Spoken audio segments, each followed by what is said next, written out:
All right, so today we're diving into something that I think a lot of gardeners have probably come across at some point Oh, yeah, and maybe even scratched their heads about. definitely. Um, and it's the appearance of algae in soil. Right. We're looking specifically at a blog post from qianmeng.org, and it's titled Notes on Gardening, Part 437, What Does Algae in Soil Tell You? Hmm. And in this case, the author Ang found some greenish-white growth on their habanero pepper seedlings, and using like an AI chatbot, Oh, wow. they were able to figure out that it was algae. Interesting. And so that sparked kind of the question for this deep dive, which is, what is that presence of algae? What does that actually tell you about the soil and the Yeah. health of the seedlings? It's a really good question. And I think that's something that a lot of gardeners wonder about because, algae itself isn't necessarily a bad thing for plants, Right. but it's often a sign that something's a little bit off in the soil ecosystem. Interesting. So think about it this way. A healthy soil environment has this really diverse mix of bacteria and fungi. They're all working together in harmony, but when the soil is constantly wet or waterlogged, it creates the perfect conditions for algae to kind of take over. So the algae's almost like a red flag then. Yeah, exactly. Like, hey, pay attention to the moisture levels here. Precisely. And when there's too much moisture, it can have some knock-on effects. Like, for example, it can interfere with how available nutrients are to your plants. Really? Yeah. It's not that the nutrients aren't there in the soil, but the waterlogged conditions can make it harder for the plant's roots to access them. Oh, I see. So it's almost like the roots are kind of drowning a little bit. That's a good way to think about it. Yeah. And I know that I've also heard that like waterlogged soil can mess with the pH levels as well, Yes. which is another important factor for plant health, right? Absolutely. Yeah. So the pH level basically tells you how acidic or alkaline the soil is. And that can really impact a plant's ability to absorb nutrients. So if you have too much algae, it can actually shift that pH balance, making it either too acidic or too alkaline, which further hinders nutrient uptake. Oh, wow. Okay. And to make things even more complicated, different types of algae actually prefer different pH environments. Really? Yeah, so the type of algae that you see in your soil can actually give you clues about the specific imbalances. That's so interesting. Yeah, it's kind of like a little puzzle. So you really have to kind of play detective and be like, okay, what is this algae trying to tell me Exactly. about what's going on beneath the surface here? Exactly. Now, in Ang's blog post, there's a picture of one of their habanero seedlings, and it's clearly struggling because of this algae situation, and you can really see that it's lagging behind its siblings. Oh, interesting. Yeah. Let's take a closer look at that photo. What jumps out at you when you see it? Well, the first thing I notice is that this seedling, it doesn't have that second set of leaves. You got it. It's still relying on those like initial leaves that come up Yeah. when it first sprouts. Right, exactly. So it hasn't developed its second set of true leaves. It's still just relying on the cotyledons. Those are the seed leaves. Oh, okay. Those are the first leaves that emerge, and they actually provide the seedling with its first bit of energy, like a little starter pack. Oh, that's cool. Yeah. So basically it's because of this excess moisture and then the resulting algae, this little seedling isn't getting what it needs. Yes. It's really struggling to access the nutrients effectively. Okay. The waterlogged conditions, they hinder its root development and its nutrient uptake, so it's essentially stunting its growth. Wow. So what is Emmy planning to do to combat this algae situation? Well, they've decided to replace the soil entirely. Oh, wow. Yeah.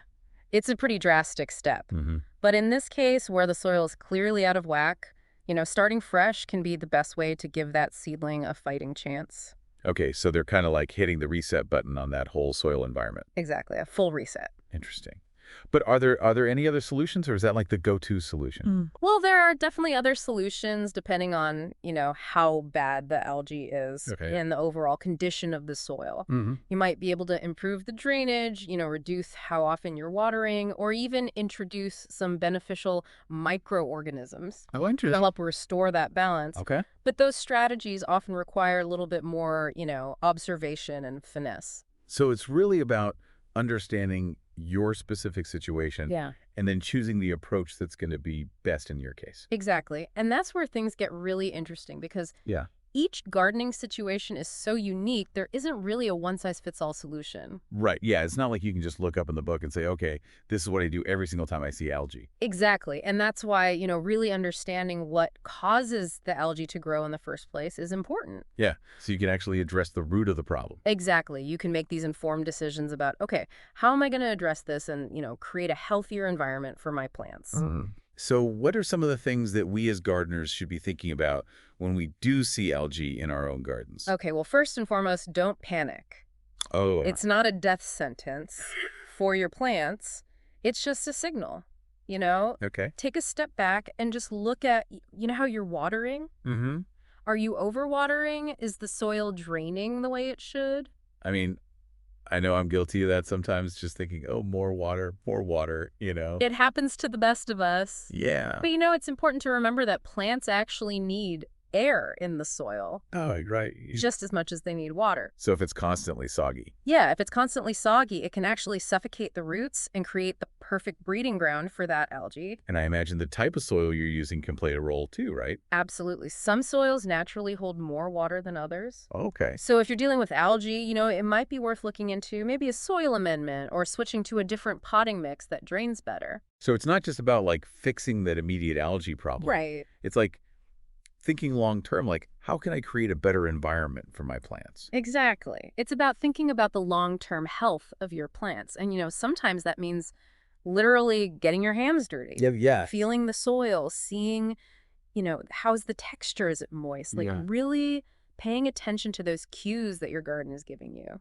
It's like learning their language. I love that. Yeah. And the more we understand those subtle signs, the better we can become at creating these thriving gardens. And speaking of signs, I want to go back to that photo of Eng's habanero seedling for a sec. Okay. You mentioned that it hadn't developed that second set of true leaves yet. Yeah. Can you explain the difference between those true leaves and the cotyledons? Oh, of course. So those cotyledons are kind of like the seedlings starter pack.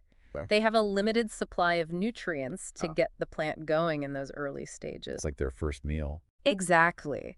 But as the seedling grows, it needs to develop those true leaves, Okay. which are specifically designed for photosynthesis, Oh, right. which is how plants convert sunlight into energy. And those true leaves are way more efficient at capturing that sunlight and producing the energy that the plant needs to actually thrive. So it's like the seedling is kind of stuck in that starter phase because it's not getting the resources it needs to move on to that next level. That's a great way to put it. Yeah, and that's why Eng's decision to replace that soil is so important. Okay.